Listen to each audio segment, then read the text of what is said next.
first thing I would say is, well, you should be afraid of taking risks and pursuing something meaningful. But you should be more afraid of staying where you are if it's making you miserable.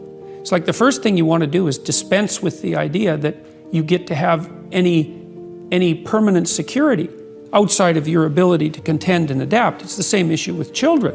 It's like you're paying a price by sitting there being miserable. And you might say, well, the devil I know is better than the one I don't. It's like, don't be so sure of that. The clock is ticking.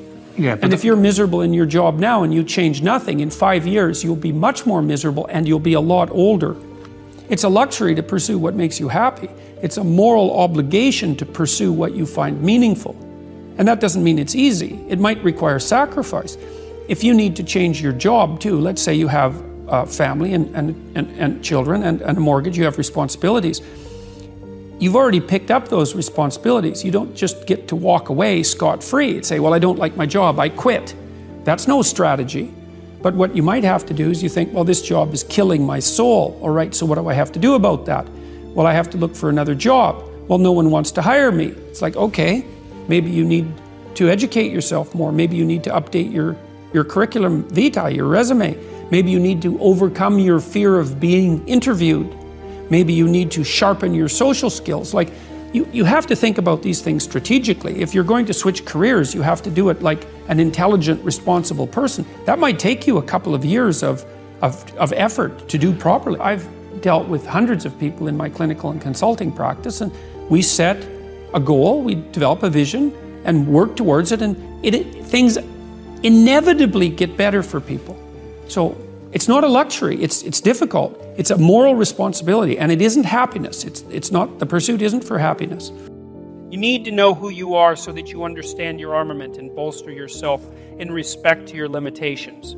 You need to know where you are going so that you can limit the extent of chaos in your life, restructure order, and bring the divine force of hope to bear on the world. You must determine where you are going so that you can bargain for yourself, so that you don't end up resentful, vengeful, and cruel. You have to articulate your own principles so that you can defend yourself against others taking inappropriate advantage of you, and so that you are secure and safe while you work and play. You must discipline yourself carefully. You must keep the promises you make to yourself and reward yourself so that you can trust and motivate yourself. You need to determine how to act toward yourself so that you are most likely to become and to stay a good person. It would be good to make the world a better place. Heaven, after all, will not arrive of its own accord. We will have to work to bring it about and strengthen ourselves so that we can withstand the deadly angels and flaming sword of judgment that God used to bar its entrance. Don't underestimate the power of vision and direction. These are irresistible forces, able to transform what might appear to be unconquerable obstacles into traversable pathways and expanding opportunities. Strengthen the individual. Start with yourself. Take care with yourself. Define who you are. Refine your personality.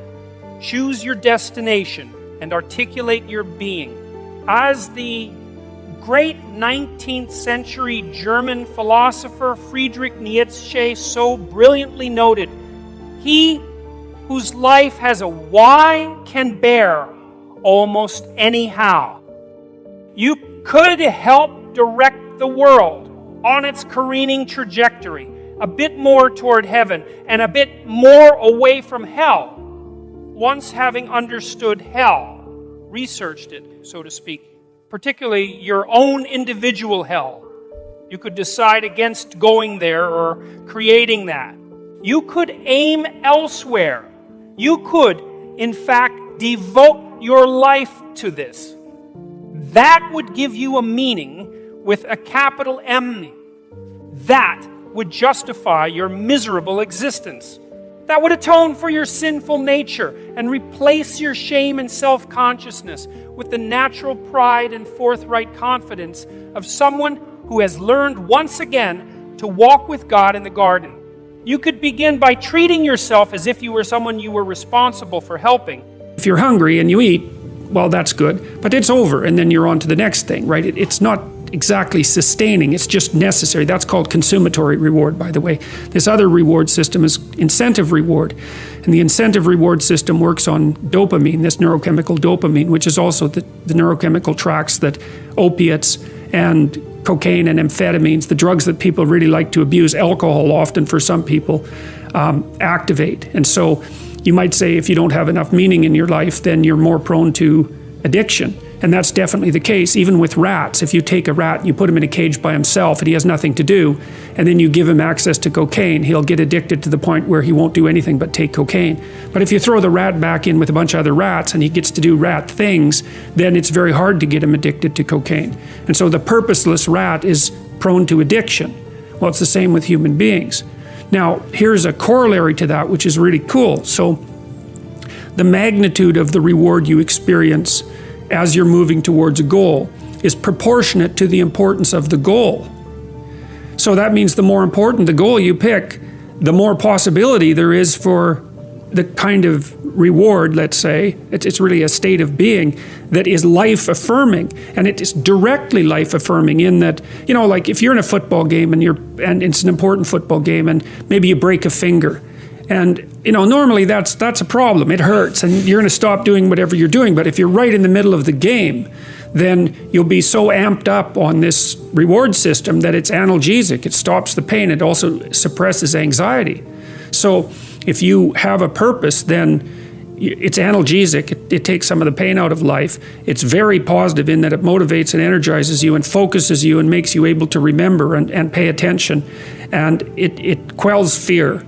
And so those things are all direct. And so then you might think, well, what's the best possible goal? Well, and that's the purpose, I would say, of religious training and philosophical training. It's like, just what the hell are you doing in the world? If your life is not going well, perhaps it is your current knowledge that is insufficient, not life itself. Perhaps your value structure needs some serious retooling. Perhaps what you want is blinding you to what else could be. Perhaps you are holding on to your desires in the present so tightly that you cannot see anything else, even what you truly need. Imagine that you are thinking enviously, I should have my boss's job. If your boss sticks to his post stubbornly and competently, thoughts like that will lead you in a state of irritation, unhappiness, and disgust. You might realize this. You think I am unhappy. However, I could be cured of this unhappiness if I could just fulfill my ambition. But then you might think further. Wait, you think, maybe I'm not unhappy because I don't have my boss's job. Maybe I'm unhappy because I can't stop wanting that job. That doesn't mean you can just simply and magically tell yourself to stop wanting that job and then listen and transform. You won't, can't, in fact, just change yourself that easily. You have to dig deeper. You must change what you are after more profoundly. So, you might think, I don't know what to do about this stupid suffering. I can't just abandon my ambitions. That would leave me nowhere to go. But my longing for a job that I can't have isn't working. You might decide to take a different tack. You might ask instead for the revelation of a different plan, one that would fulfill your desires and gratify your ambitions in a real sense, but that would remove from your life the bitterness and resentment with which you are currently affected. You might think, I will make a different plan. I will try to want whatever it is that would make my life better, whatever that might be, and I will start working on it now. If that turns out to mean something other than chasing my boss's job, I will accept that and I will move forward. Now, you're on a whole different kind of trajectory. Before, what was right, desirable, and worthy of pursuit was something narrow and concrete. But you became stuck there, tightly jammed and unhappy. So, you let go. You make the necessary sacrifice and allow a whole new world of possibility hidden from you because of your previous ambition to reveal itself. And there's a lot there. What would your life look like if it were better? What would life itself look like? What does better even mean? You don't know. And it doesn't matter that you don't know exactly right away, because you will start to slowly see what is better. Once you have truly decided to want it, you will start to perceive what remained hidden from you by your presuppositions and preconceptions. by the previous mechanisms of your vision, you will begin to learn. This will only work, however, if you genuinely want your life to improve. You can't fool your implicit perceptual structures. Not even a bit. They aim where you point them. To retool, to take stock, to aim somewhere better, you have to think it through bottom to top. You have to scour your psyche. You have to clean the damn thing up.